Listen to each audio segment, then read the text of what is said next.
Assalamualaikum warahmatullahi wabarakatuh.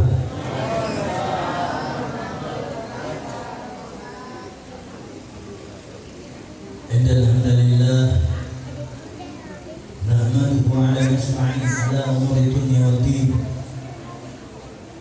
Allahumma shalli wa sallim ala sayyidina Muhammadin wa ala ali sayyidina Muhammad. Asyhadu an la ilaha illallah wahdahu la syarika lah wa asyhadu anna Muhammadan abduhu wa rasuluh. Inna Allaha wa malaikatahu yusalluna 'alan nabi ya ayyuhalladzina amanu sallu 'alaihi wa sallimu taslima. Amma ba'd. Ayyuhal hadirun, jamaah syikrullah radhiyallahu anhu yang sangat dibahagiakan, diberkahi oleh Allah Subhanahu wa taala. Di malam ini kita akan melanjutkan kajian kita tentang keutamaan Ummul Quran. Kajian kita yang sempat terputus di Kamis kemarin, kita akan lanjutkan dan kita akan selesaikan tentang keutamaan Suratul Fatihah. Baik. Adapun keutamaan Ummul Quran, di antaranya yang kedua, lanjutannya yang catat insya Allah akan berlanjut. Yang baru mendengar, insya Allah nanti kita akan share di grup dakwah YC. Baik, Suratul Fatihah sendiri salah satu syarat untuk terkabulnya doa kita. Jadi Ummul Quran adalah syarat utama bagi para pemohon. Jadi kalau kita mau memohon dimanapun, pasti ada syarat utama. Ya, syarat utama ketika doa kita mau dikabulkan itu harus ada Ummul Qurannya dulu, ada Fatihahnya. Nah, di samping Al-Fatihah berkhasiat untuk terapi dari berbagai macam penyakit, juga Al-Fatihah dapat digunakan untuk memudahkan terkabulnya doa-doa dari seorang hamba yang memohon meminta kepada Allah. Jadi di samping Al-Fatihah untuk terapi kesembuhan, juga Al-Fatihah dapat dipakai untuk mempermudah, memperlancar permohonan kita. Di kitab ini dijelaskan bahwasanya jika kita menginginkan agar semua cita-cita kita dikabulkan, maka hendaknya kita membaca Suratul Fatihah sebanyak 100 kali. Membaca 100 kali. Tentu bacaan ini bukan dibaca di dalam masjid.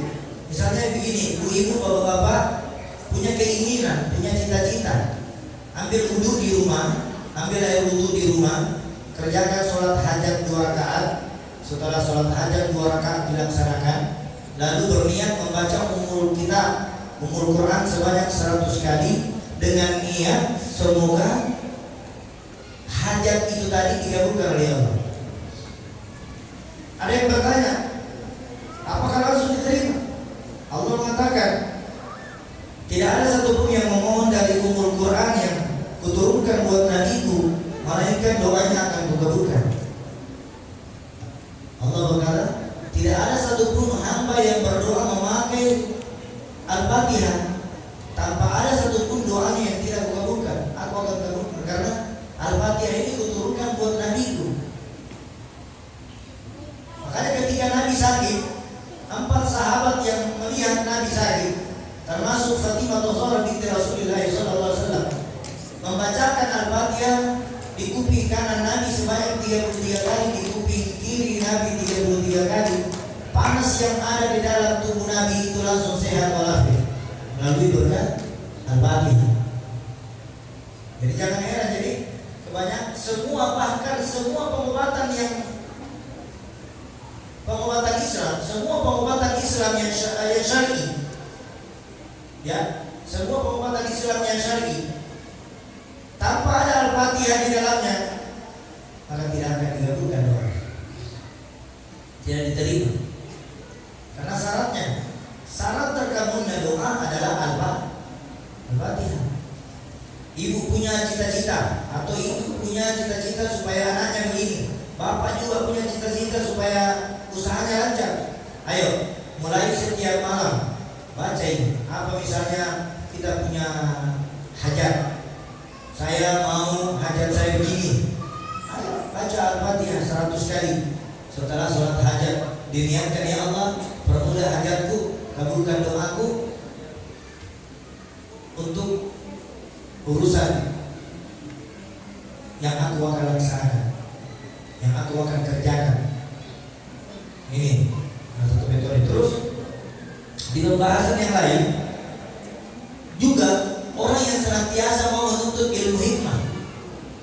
Ilmu hikmah, tahu nggak ilmu? Ilmu hikmah itu sesuatu ilmu yang kita tahu orang tidak tahu. Itu yang dibilang ilmu hikmah. Sesuatu yang kita tahu orang tidak tahu. Nah, surat Al-Fatihah bisa dijadikan sebagai sarana untuk mendapatkan ilmu hikmah, hati yang bersih dan kecerdasan juga bisa dijadikan amalan agar tidak mudah lupa ilmu hikmah. Ya Allah. Karena kalau kita mau belajar ilmu hikmah, syaratnya yang pertama tidak boleh benci orang. Syarat utama tidak boleh benci orang. Ini mudah diucapkan tapi menjalankannya susah. Kira-kira tidak bisa dibenci orang pasti. Biar kita tidak cari musuh-musuh datang sama kita.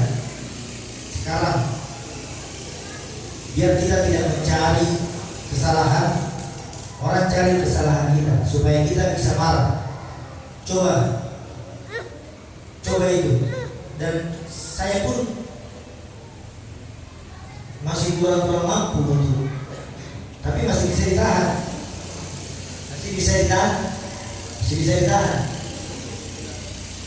Karena kita bukan nabi. Nabi kalau ketika dihujat, dicaci, dimaki, dilempari, mau dibunuh, yang marah bukan nabinya, sahabatnya. Inilah yang didapatkan oleh Nabi hikmah. Terus siapa yang mau dibersihkan hatinya serta pikirannya? Selain itu Allah menganjurkan kita setiap meminum air putih dianjurkan membaca Al-Fatihah. Setiap meminum air putih, baik sudah makan ataupun minum apa saja, yang namanya yang masuk di dalam tubuh kita bacakan Al-Fatihah, maka kadar racun yang ada di minuman ataupun makanan itu akan hilang. Apatah lagi di dalam kitab ini juga dikatakan, barang siapa yang membaca Bismillahirrahmanirrahim lalu dilanjutkan Bismillahirrahmanirrahim la yadurruhu ma'asmihi shay'un fil ardi wa la fis samai wa huwas samiul alim, lalu dibaca lagi Al-Fatihah, dibacakan di makanan ataupun di minuman, maka insya Allah makanan dan minuman itu seandainya ada racunnya, maka Allah akan hilangkan racun itu. Seandainya ada toksin atau zat yang berbahaya di makanan itu, makanan itu akan menjadi netral. Makanan itu menjadi netral, artinya tidak ada sesuatu yang membahayakan untuk kita konsumsi. Yang jelas makanan yang bersih. Jangan makanan yang sudah dibuang baru kita bacakan, kita baca itu tetap yang basi jadi basi. Jadi ikhtiarnya makanan yang bersih. Bersih apa? Bersih air minumnya. Bukan berarti coba-coba diambil air got baru saya bacakan basmalah bismillahirrahmanirrahim baru baca Al-Fatihah mudah-mudahan air got ini menjadi air bersih. Bukan begitu caranya. Caranya tetap berikhtiar yang bersih-bersih. Karena kebersihan adalah sebahagian dari iman.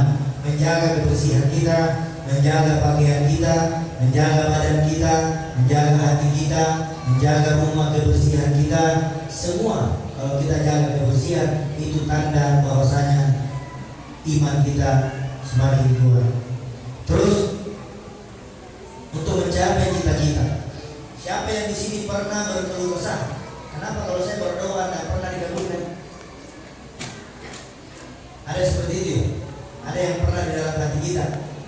Iya, padahal saya rajin dan juga sholat, rajin dan berdoa, rajin dan bersalawat, rajin dan puasa, rajin dan berzikir. Kenapa juga terlalu musibah di belakang sama saya? Siapa yang pernah berpikir begitu? Hah? Yang dimalu-malu. Nah, ini keluhan seperti ini datanya bukan dari pikiran, datanya dari syaitan. Setan itu suka mengganggu pikiran manusia yang rajin sholatnya, yang rajin puasanya, rajin zikirnya, rajin zakatnya, rajin ininya, semua rajin, datang setan menggoda, melemahkan iman kita.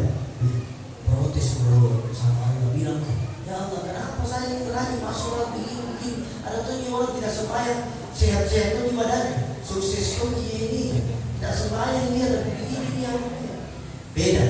Lebih bagus kita diuji oleh Allah di dunia daripada diuji di akhirat. Itu jawabannya. Allah tahu lebih bagus Allah kasih susah di dunia daripada susah di akhirat. Ada orang kaya di dunia tapi miskin di akhirat. Ada orang terkenal di dunia tapi tidak terkenal di akhirat. Ada orang yang susah terus hidupnya di dunia tapi bahagia di akhir ending hidupnya.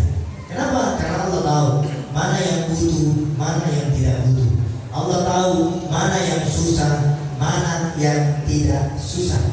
Allah tahu mana yang sudah ada dengan yang sudah tidak ada. Itu Allah yang tahu. Kita tugasnya berdoa. Ibu-ibu pernah didatangi gak sama anak minta sesuatu untuk dibelikan? Pernah ya?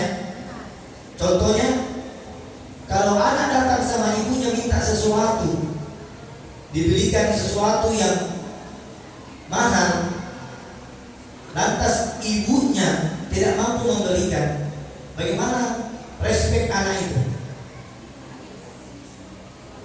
Atau begini, kita tidak usah kita cerita yang besar, cerita yang kecil, anak SD datang minta uang sama mamanya mau beli keropok.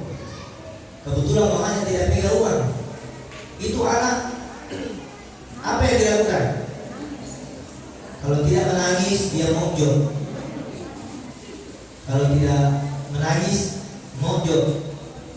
Atau dia masuk lari. Tapi apakah ini anak tidak mau meminta uang besok? Saya mau tanya. Masih. Karena ini anak tahu, ini hari kalau mamaku tidak kabulkan, besok akan kabulkan. Begitu pun Allah. Jadi kalau kita tidak minta ini hari Allah tidak kabulkan, kita lagi besok. Pandai. Jadi kita ini bagaikan seorang anak di depan ibu. Kalau ada sesuatu yang tidak dikabulkan sama ibu, bukan berarti ibu tidak sayang sama anaknya. Bukan berarti ibu tidak sayang sama anaknya. Cuma tunggu waktu mungkin ibunya tidak ada uang 2000-an, uang 100. Tapi dia pikir kalau mau tukar ini hancur lagi, habis ini gara-gara uang buat cek. Bilang ini 100.000. Ini begitu pun Allah. Allah itu maha kaya. Kita sadari tidak ada orang kaya kalau tidak ada yang memberi maha kekayaan. Allah maha kaya. Ya Rasul.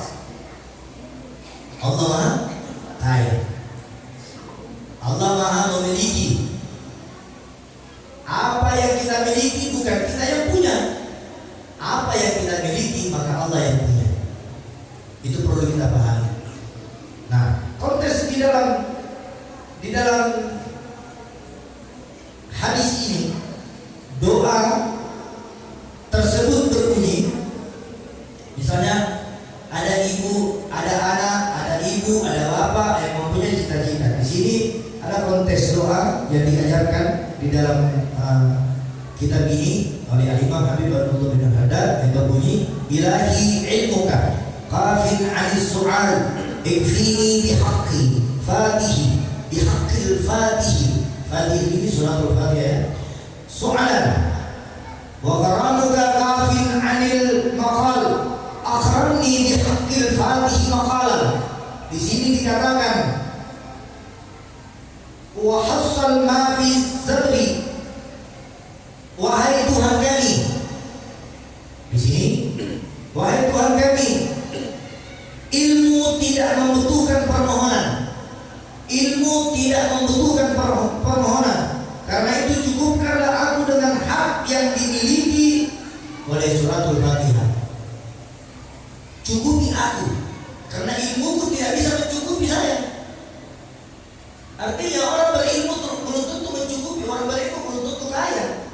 Tapi jadikan al-haq, haknya suratul Fatihah menjadi bagian dari diriku. Siapa yang menjadikan suratul Fatihah sebagai hak bagian dari dirinya, katakan di sini, bihaqqil Fatihi maqalan. Siapa yang menjadikan suratul Fatihah sebagai sebuah ungkapan, maqalan, sebagai ungkapan, wa hassala ma fis sama. Dikatakan juga di sini, penuhilah apa yang ada di dalam hatimu. Kalau kau bermohon melalui Al-Fatihah, minta memang mau kata Allah yang banyak-banyak, jangan sedikit-sedikit. Karena tidak semua yang kau minta dikabulkan. Maka kalau kau minta, makanya ada doa, Rabbana atina fid dunya hasanah fil akhirati hasanatan wa qina azabannar. Ada berapa konteks doa di dalam? Rabbana, wahai Tuhanku, Rabbana atina fid dunya. Ada berapa ini? Wal akhirat, untuk akhirat. Apalagi setiap sholat ibu perhatikan gitu.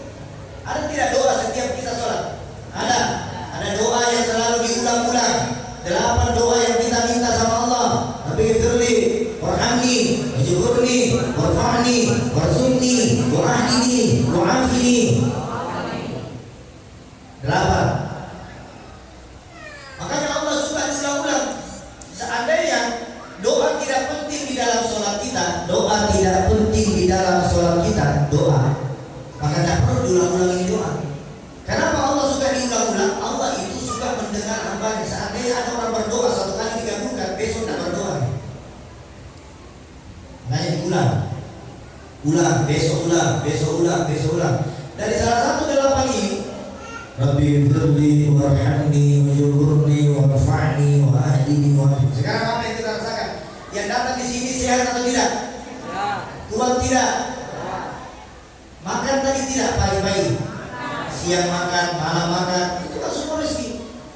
Sehat badannya rezeki, kuat badannya rezeki, nikmat kesempatan rezeki, bisa goyang tangan kanan rezeki, bisa goyang tangan kiri rezeki, bisa melihat dengan tanpa kacamata rezeki, bisa mendengar tanpa alat pendengaran rezeki, bisa makan tanpa menggunakan selang itu rezeki, bisa jalan tanpa menggunakan tongkat itu rezeki.